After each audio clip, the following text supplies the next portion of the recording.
Have you ever noticed that just when you decide to change your life, something pulls you right back to where you started?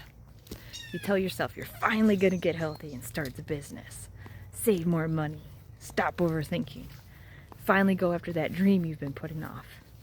You feel excited, right? Motivated and ready.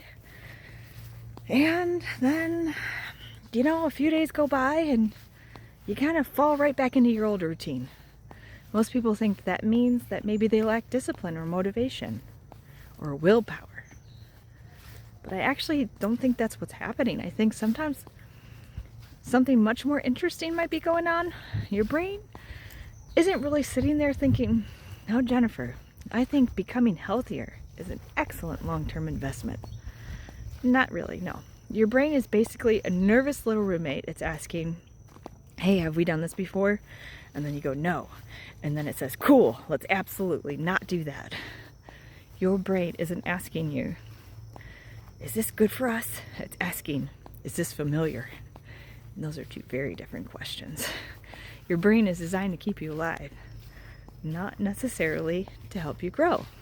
Think about it. For thousands of years, sticking with what was familiar usually meant staying safe and alive. Trying something new, taking unnecessary risks, or wandering into unfamiliar territory, those things could literally get you killed. Our lives have changed. We're in the modern age, right? But our brains haven't changed nearly as fast. Today, trying something new isn't dangerous, normally anyway. It's things like applying for a new job, or starting a YouTube channel, or speaking up in a meeting, or going to the gym, or walking to a networking event where you don't know anybody, which if you're me, feels suspiciously similar to being dropped into the middle of the Hunger Games. But your brain reacts the same way it always has. It says, hey, wait a second, we've never done this before. Maybe we should go back to what we know. That's why staying stuck can actually feel comfortable. Not because it's making you happy, but because it's predictable. Your brain loves habits. Unfortunately, it doesn't really care if they're good habits or terrible ones. It kind of just wants to save energy and keep you alive. So this explains why grabbing your phone somehow becomes like this automatic thing, but like flossing your teeth still feels like you're preparing for major surgery.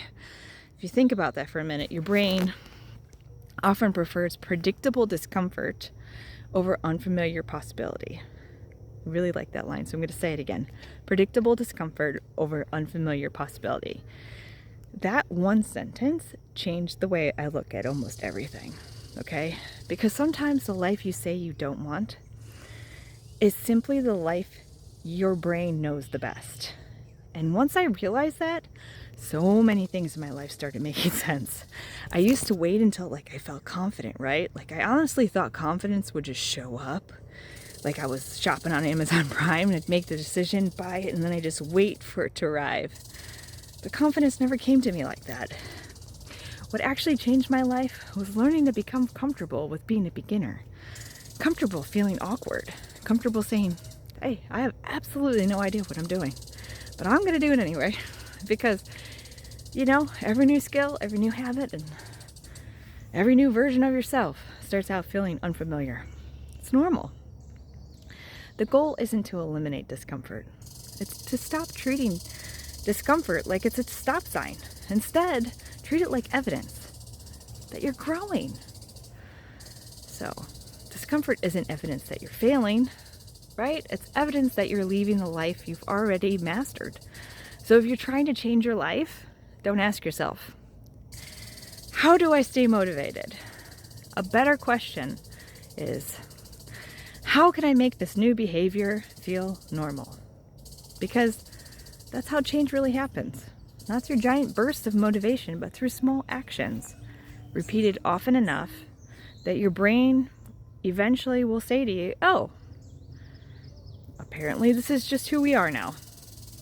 And this starts with one walk, one workout, one conversation, a healthy meal, reading a book, watching one YouTube video on mindset, or one awkward attempt where you immediately think, well, that was embarrassing.